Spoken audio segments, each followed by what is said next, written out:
Eunuco é um homem que teve sua genitália cortada, ou coitado, parcial ou totalmente, por motivação bélica, punição criminal, imposição religiosa ou para servirem em funções sociais específicas. Se convertido a eunuco já adulto, o indivíduo perde a capacidade de reprodução e tem uma substancial perda hormonal.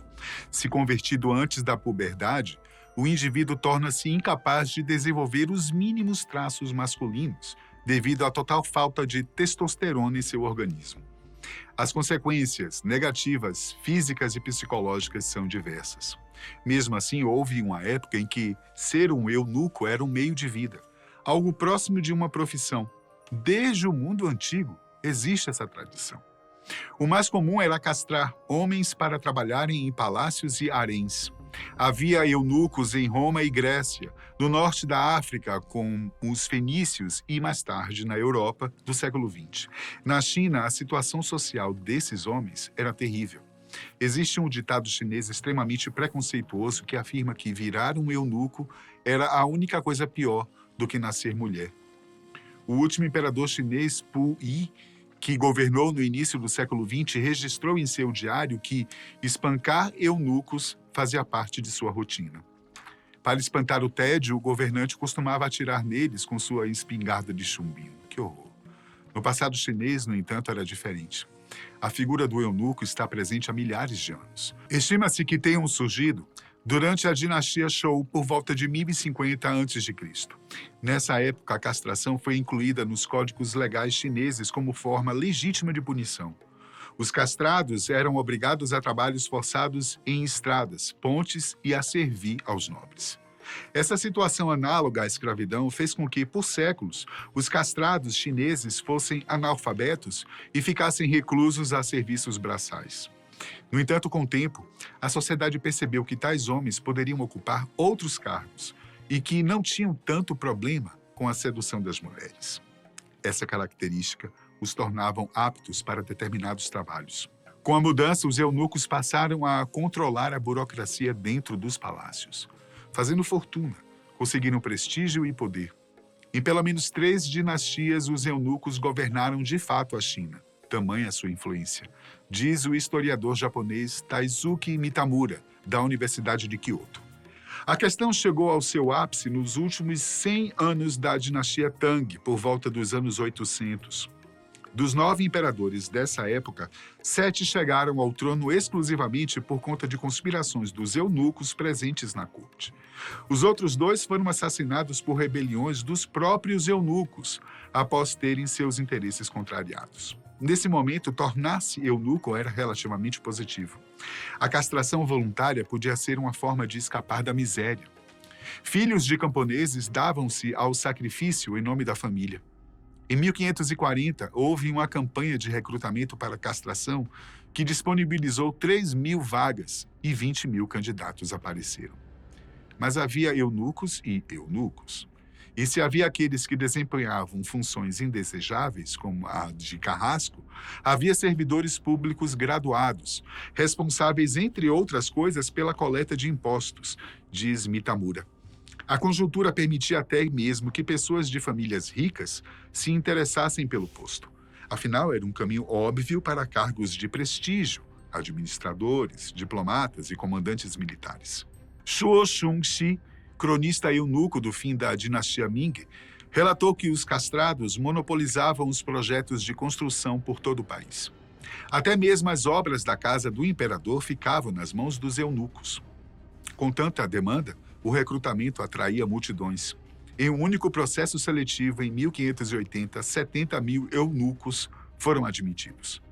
Faz certo sentido, pois o harém real tinha nada menos do que 9.000 mulheres. Mesmo assim, 100.000 trabalhadores para 9.000 mulheres parece um exagero, não é não?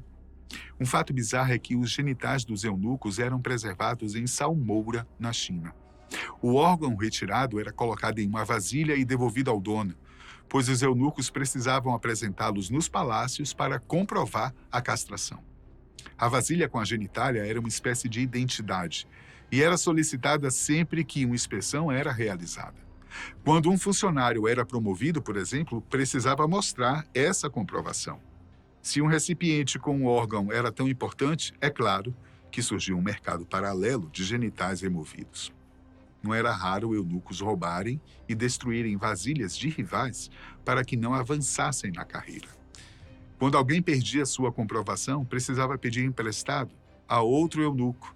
Em casos mais inescrupulosos, os homens recorriam a cirurgiões que coletavam genitais extirpados. Os cirurgiões vendiam ou alugavam a preços que podiam chegar a 1,5 kg de prata. Em 1911, a derrocada dos eunucos começou na China.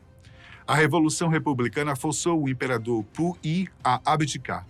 O império sucumbiu. Mas o antigo governante e seus eunucos foram preservados e puderam continuar vivendo na Cidade Proibida. A situação piorou quando veio a Revolução Comunista. Os castrados, para os seguidores de Mao Tse-tung, eram um símbolo da decadência da sociedade chinesa. Por isso foram isolados em asilos. O último eunuco chinês nos moldes da profissão, que durou séculos na China, morreu em 1996. Ele viveu até os 93 anos de idade em um templo de Pequim.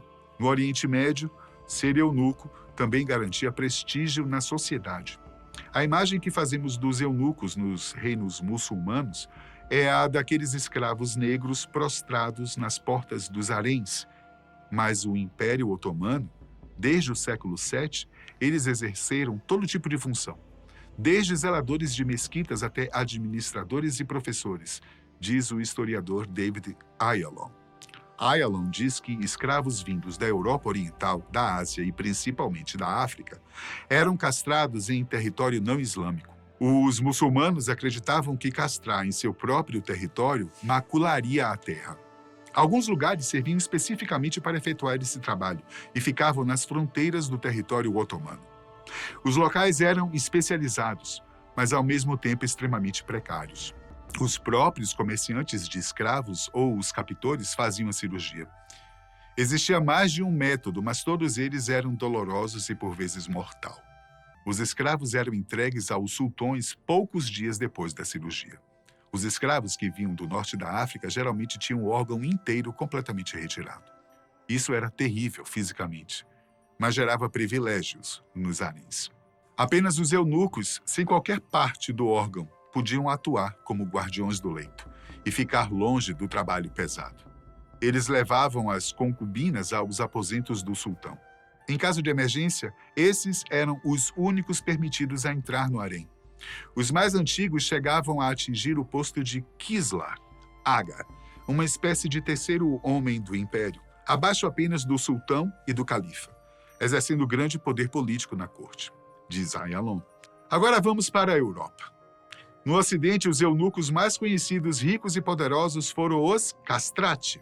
Na verdade, suas habilidades eram vistas até mesmo como divinas. Os castrati eram cantores sem igual, que brilhavam nas cortes europeias dos séculos 17 e 18. Eles eram recrutados pela própria igreja entre filhos de camponeses e artesãos ou orfanatos. Ainda na infância eram castrados. A cirurgia fazia com que mantivessem a voz bastante aguda da infância.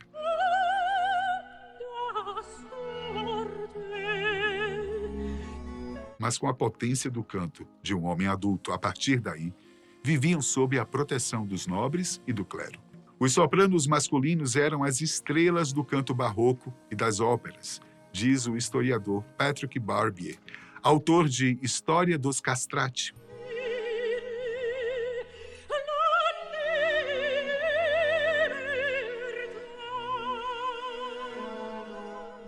As vozes eram tão sublimes que, até hoje, tenores, os homens que cantam mais agudo, são os protagonistas de óperas, enquanto as vozes mais graves atuam como vilões ou personagens secundários.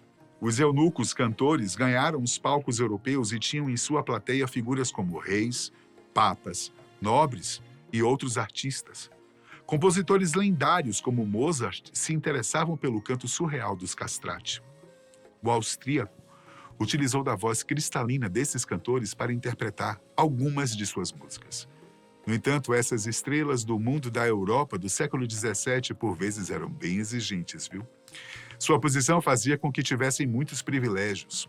Mozart, cansado das exigências do castrati Farinelli, desistiu dos castrati. Farinelli era considerado o maior de todos do seu tipo. O eunuco tornou-se amigo do rei Felipe V da Espanha e chegou a exercer funções políticas. Uma característica singular dos castrati é que apenas suas gônadas eram retiradas. Na época, a cirurgia era feita por um médico ou barbeiro, que geralmente eram a mesma pessoa. Portanto, os cantores ainda conseguiam ter relações sexuais. Os castrati, no entanto, como eram castrados antes da puberdade, tinham sua aparência muito longe do que geralmente é associado ao masculino. Era comum que tivesse mais gordura nos quadris, coxas e pescoço, além de poucos pelos. Apesar de existir a possibilidade de relações, o interesse dos cantores era bem reduzido, já que não havia a testosterona produzida pelos testículos. Ainda assim, alguns ficaram conhecidos por suas atitudes íntimas. Algumas mulheres se tornaram fissuradas pelos castrati e faziam cenas de extrema histeria na presença deles. Rossini, um dos castrati, posou para grandes artistas da época. Além de ser cantor, o eunuco se tornou uma espécie de modelo e manequim no século XVIII. Sua beleza galgou fama maior do que sua voz. Depois de um tempo, a sociedade percebeu o quão questionável era essa atitude de castrar jovens para obter um desempenho artístico elevado. A igreja viu que não estava sendo bem vista e condenou a mutilação de jovens. Os filósofos do iluminismo foram alguns dos maiores expoentes dessa opinião avessa à castração. Jean-Jacques Rousseau, por exemplo, condenou os pais bárbaros que entregavam seus filhos para o prazer de gente voluptuosa e cruel. Em 1902, pouco mais de 100 anos atrás, o Papa Leão XIII proibiu os castrati de participar das celebrações de música sacra. Com isso, os eunucos cantores foram lentamente desaparecendo.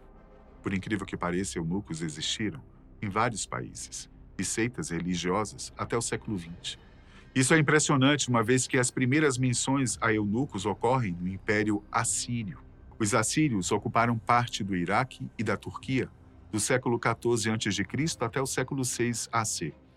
A população da época acreditava que esses homens eram menos corruptos porque não tinham descendentes para deixar heranças. Portanto, facilmente chegavam ao posto de alto funcionário imperial. Em Roma aconteceu algo parecido. No século I, imperadores romanos empregaram eunucos como conselheiros da corte e funcionários estatais. Quem encerrou a prática foi o imperador Domiciano no ano 81. Os eunucos, porém, continuaram no Império Romano do Oriente, na Ásia Menor. Já no Império Otomano, que dominou a Turquia do século XIV a 1922, os eunucos eram empregados nos palácios e na residência de qualquer pessoa que pudessem pagar. A partir do século XVI, os haréns da corte otomana eram guardados por eunucos negros. Geralmente, os homens eram da Etiópia ou do Sudão. Além da castração ser um fator cultural, por vezes, se tornava uma prática por motivos religiosos. Ao longo da história, muitas seitas pregavam o método como uma espécie de aproximação do sobrenatural. Como no século III, uma seita que floresceu no território da Jordânia chamada Valese. Os eunucos do grupo, que se entendiam como cristãos, acreditavam que passar pela castração os aproximava de Deus e os tornavam mais aptos a servir o Criador. Outra seita vinda do cristianismo que adotou a prática foi a Skopje. Presente em regiões russas e romenas durante os séculos XVIII e XX, a Skopje pregava a mutilação dos órgãos genitais como forma de elevação espiritual. Engana-se, porém, quem acha que eunucos são coisa do passado. Ainda existem práticas polêmicas de castração na atualidade. Um homem apelidado de criador de eunucos foi condenado em maio a 22 anos de prisão. O criminoso realizava castrações ilegais e transmitia ao vivo na Dark Web. Marius Gustafsson, 46 anos. Chefe de um grupo de modificação corporal extrema com sede de Kensington, em Londres. Gustafsson removeu órgãos genitais e outras partes do corpo de pelo menos 29 homens. As operações foram filmadas e carregadas no site para assinantes Eunuch Maker. Marius mantinha o site e chegou a ganhar $2 milhões em 6 anos com um negócio ilegal. Gustafsson, que é um norueguês cadeirante radicado na Inglaterra, forçou o Serviço de Saúde Público do Reino Unido a amputar uma de suas pernas após congelá-la. O homem teve seu órgão e um de seus mamilos removidos por um acompanhante masculino, Damien Byers, de 36 anos. Também foi preso por 5 anos após decepar Marius com uma faca de cozinha. O norueguês guardou as partes amputadas numa gaveta por 4 anos até ser descoberto pela polícia durante uma invasão em sua casa. O magistrado classificou o criminoso como o mentor de um empreendimento terrível, de larga escala, extremamente perigoso. Estou inteiramente convencido de que a motivação de todos os envolvidos foi uma mistura de gratificação sexual e também de recompensa financeira, declarou Mark Lucraft, o juiz do caso. Parte do que aconteceu foi quase uma carnificina humana, emendou o juiz, abandonando esse caso extremamente terrível. Podemos encontrar eunucos em uma situação diferente na atual Índia. Na Índia, as hijras pertencem a uma comunidade religiosa hinduísta, que ao nascerem no sexo masculino são castrados e atribuídas ao sexo feminino. Acredita-se que possuem o poder de abençoar ou amaldiçoar o indivíduo. Na Índia, são comuns os rituais de castração, feitos por sacerdotisas que removem os órgãos de modo que mantêm a pessoa viva. Após o ritual, os eunucos mais conhecidos como rígiras aderem expressões femininas e passam a servir aquela que os castrou. De acordo com a sociedade hinduísta, há vários motivos que levam uma pessoa a se tornar uma rígira. Por exemplo, homens considerados impotentes que oferecem sua genitália à deusa Bahuchara Mata. Outro motivo se refere às famílias entregarem seus filhos pequenos para a comunidade por acreditarem que a criança tenha traços femininos. Meninos que já foram vítimas de abusos sexuais na infância também são obrigados a se tornarem rígidas. Apesar dos líderes da comunidade afirmarem que as castrações são feitas por vontade própria dos membros, a ONU considera a prática como uma das maiores violações dos direitos humanos.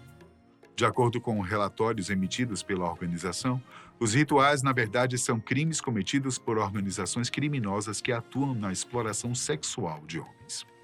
Para as Nações Unidas, há ainda coação, sequestro e ameaças contra andarilhos e usuários de drogas. Gurus eunucos e seus agentes pagos pegam esses jovens sequestrados viciados em ópio e depois os iniciam na prostituição. Eventualmente, eles são castrados em uma operação sangrenta e arriscada, afirmou Arun Kumar, membro do Parlamento da Índia.